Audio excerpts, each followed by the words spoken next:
والله اخوتي لا بهاد الوصفه هذه الحمد لله والشكر لله، لا انا ولا بنتي ولا مال الدار ولينا بخير وعلى خير من الرعشه ومن الكحه وكذلك الصدر العامر وكذلك هذاك الحريق اللي تيكون في الحلق ديالنا. ضروري ضروري ضروري يا البنات، وكذلك من السعال ضروري هاد الوصفات هادو بجوج اللي غادي نعطيكم راه على تقليدي وعلى رقبتي، لانني انا جربتهم بنفسي لا انا ولا بنتي والحمد لله يعني ولينا مزيانين. ما نقولش لكم الحاله ديالنا كي كانت، راه حاله يرثى لها. نتمنى انه تجربوها وتنفعكم ان شاء الله، راه من اول استعمال غتلقاو واحد النتيجه غزاله. السلام عليكم خوتي وخواتاتي، كي دايرين؟ لاباس عليكم؟ نتمنى انكم تكونوا بخير وعلى خير. اليوم جبت لكم هذه الوصفه، هذه الاولى والثانيه اللي غادي نحتاجوا. في هذه الوصفه الاولى من الافضل البنات، انا هنايا كانت توفرت عندي غير بيضه عاديه، ولكن فاش كنت مريضه كنت كندير البيض البلدي. غادي طيبوا البنات البيض البلدي، يا البنات يا الدراري بحال كاملين خوتنا، غادي طيبوها وتكون هكا سخونه كيف ما كتشوفوا، وغنقيوها وغادي نحكوها في الحكاكه الرقيقه كيف ما غتشوفوا حاليا انا غنديرها. هاد الوصفه هذه البنات راه الرحمه ديال مولانا، والله العظيم البنات الى الرحمه ديال مولانا، لانني انا راني وصلت لواحد الحاله راه ما نقولش لكم، وانتم عارفين انني الان حامل، والحامل ما خاصها تشرب حتى شي حاجه وما تشرب لا دواء لا حتى شي حاجه، كلشي ممنوع عليها. يعني راه واحد الحاله كنت فيها انا شخصيا، والحمد لله لقيت واحد النتيجه اللي مزيانه، هذا فضل من عند الله. هنا في هذه الاثناء البنات كيف ما شفتوا البنات البيض ديروا البلدي، يعني فاش كنت انا مريضه راه درت البلدي. انا هنايا ما متوفرش عندي، غير وريتكم الطريقه. غادي تجيبوا سكينجبير، الزنجبيل، وغادي تاخذوا يكون طري يعني مزيان، وتكونوا عارفين انه ما مغشوش. تاخذوا نص معلقه، وغتضيفوا كذلك حتى الكمون اللي هو الكمون، حتى هو نصف ملعقه، وغادي تضيفوا على هذا البيض هذا اللي خصو يكون بلدي.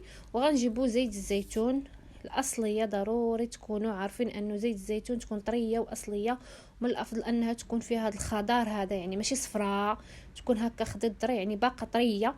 يعني غادي تضيفوا الكميه اللي نتوما باغيين، يعني ماشي ضروري تحكموا في يعني في تقيدوا انكم تبقاو مرتبطين بجوج معالق. هنايا البنات غادي نضيف فص ديال الثوم، هو غادي نحكو مزيان في الحكاكه الرقيقه هذه البنات. الرحمه د مولانا، والله العظيم البنات الى الرحمه د مولانا. وهاد الوصفه هذه راه ديال جدي الله يرحمه، في هذا النهار هذا يا ربي يامين كان مسكين كيديرها، وكان يعني كيديرها لينا حنا فاش كنا صغار، وتيقول لنا يلا تحشوا في الغطاء باش ما يضربكم لا برد لا والو، والصباح تنوليو ما شاء الله بحال ما كان فينا حتى شي حاجه.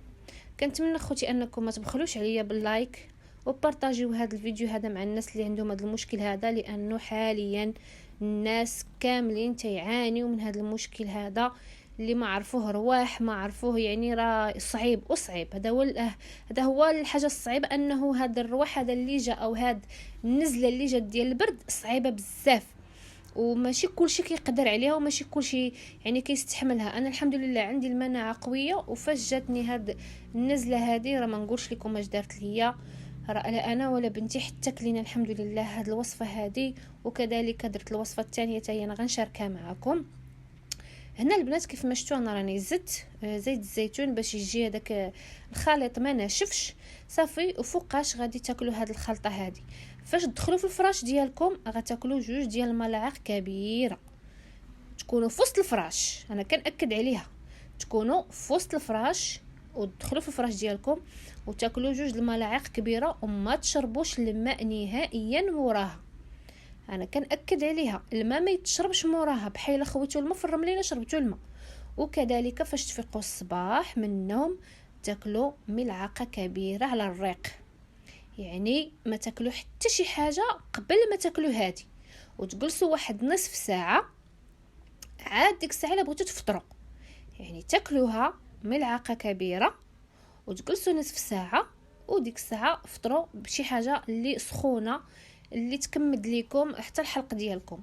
والحاجه الاهم انه فاش تكونوا الواحد تيكون هكا مريض يبعد من الاشياء البارده، حتى الماء كنت تلقاو انكم تدفيوه وتشربوا الماء دافي، احسن انكم تشربوا، احسن ما تشربوا الماء بارد، لانه حتى الماء بارد كيزيد يجعر ديك الكحه. الان خوتي غادي نمروا الوصفه ديالنا الثانيه اللي رحماتني بالاخص مع بنتي، رحماتني بزاف بزاف بزاف بزاف بزاف البنات. هي غادي نضيفوا غادي نجيبوا زيت الزيتون الكميه اللي نتوما غادي تحتاجوا، ولا بغيتوا حتى تحضروا كميه كثيره وتحتفظوا بها راه ما كتضيعش، ماشي مشكل. صافي في هذا الاثناء غادي نضيفوا هنايا نصف ملعقه ديال الكمون. الكمون البنات راه غزال في هذا الوقيته ديال البرد، راه سخون. هاد الوصفه هذه ماشي للاكل، انا غنوريكم فين غادي نديروها. صافي وغادي نضيفوا كذلك واحد بعض القطرات ديال الحامض اللي هو الليمون. هانتوما يعني غادي نعصر واحد القطرات. هذا الشيء هذا البنات، هاد الوصفه هذه راه ما غاديش نحطوها هكا بارده، ما غنستعملوهاش بارده، غير ما تخافوش. ما تنساونيش من اللايكات، كنفكركم غير باش ما تنساونيش. الله يجازيكم بخير، وبارطاجيوه مع الناس اللي عندهم هذا المشكل هذا. والثومه البنات حتى الاخير. هنا في هذه الاثناء هذه غادي نوضع هذا القدر هذا، غنوضعه فوق النار ما كاملاش حتى دقيقه، غير يتجانسوا شويه العناصر وتسخن ليا الزويته، لانه الزويته ما خصهاش تحرق، وخصنا نقصوا هذا النار نقصوها على المهل. يعني راه دقيقه البنات ما كاملاش، غير طلع عليها واحد شويه د الغليه. صافي غير تشوفوها بحال طلعت الغليه عليها واحد دغيا. ها نتوما تشوفوا، انا ما غاديش نطفي البوطه وغادي تشوفوا بعينيكم. صافي مع التحريك انا غنطفيها حاليا. صافي هنا راه غادا معكم تدريجيا. صافي غادي نطفيها وغادي نجيب الثوم ديالي وغادي نحكو في الحكاكه الرقيقه كيف ما كتشوفوا. الثوم البنات مع هاد الاشياء السخونه اللي هي زيت الزيتون، اللي هي الكمون او هذا، راه اشياء رائعه يا البنات وفنه، وكتسرح لنا الجعابي ديال الريه ديالنا والصدر ديالنا، لانه هاد الوقيته هذه صعيبه بزاف. وراه يعني بزاف ديال الناس اللي غادي يقولوا انه هذاك المرض راه جربوه، انا راني جربته بنفسي، راه دازت عليا البنات، دازت عليا، والحمد لله. اللهم لك الحمد، الحمد لله ولينا مزيان، والله يشافي اي مريض، والله يعافي اي مريض. صافي في هذا الاثناء غادي نخليها هنا، من بعد ما حركتها غنخليها ساعه، وديك الساعه غادي نرجع ليها باش نشرح لكم طريقه الاستعمال ديالها. صافي هنا البنات هاد الاثناء هذه من بعد ما خليتها ساعه،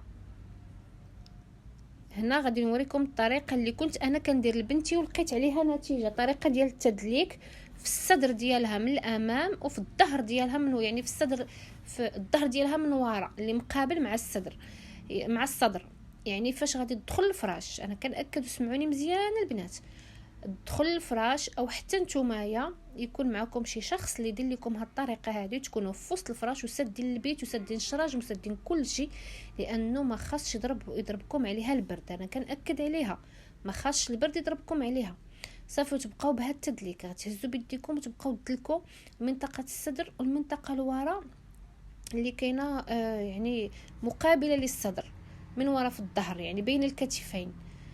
صافي وغنبقاو على هاد الطريقه هذه كندلكوها باش تدخل لداخل، باش تعطي المفعول ديالها، باش تسرح لينا الجعابي ديال الريه ديالنا وتسرحهم لينا باش ما يبقاوش هكاك مخنوقين، لانه فاش كيبقاو مخنوقين حنايا بنفسنا كنكونوا مخنوقين وما كنقدوش نكحوا او تيكون عندنا الصدر عامر. صافي كنجيبوا فوطه كنكونوا مسخنينها اصلا، يعني تنكونوا ديجا مسخنينها، وكنحطوها على المكان اللي وضعنا فيه هاد الزيت من وراء ومن الامام. كنكمدوها وكنلبسوا الحويجات ديالنا وكندخلوا في وسط الفراش، راه ما نخرجوش يعني حتى الصبح. كاينين الناس اللي كينوضوا اعزكم الله للحمام بالليل، تفادوا انكم تنوضوا للحمام بالليل. يعني هذاك المده اللي غتستعملوا فيها هذه الوصفه هذه اللي هي يوم او يومين، يعني من الاحسن انكم ما تنوضوش نهائيا للحمام بالليل باش تبراو ان شاء الله وباش تعالجوا، لانه هذه الوصفه هذه ما خاصش نهائيا نضربكم عليها البرد. صافي في هذه الاثناء هذه الكميه اللي بقات لكم تحتفظوا بها في شي قنينه ديال الزاج، ضروري قنينه الزاج باش المفعول ديالها ما يضيعش وحتى حاجه ما تضيع فيها.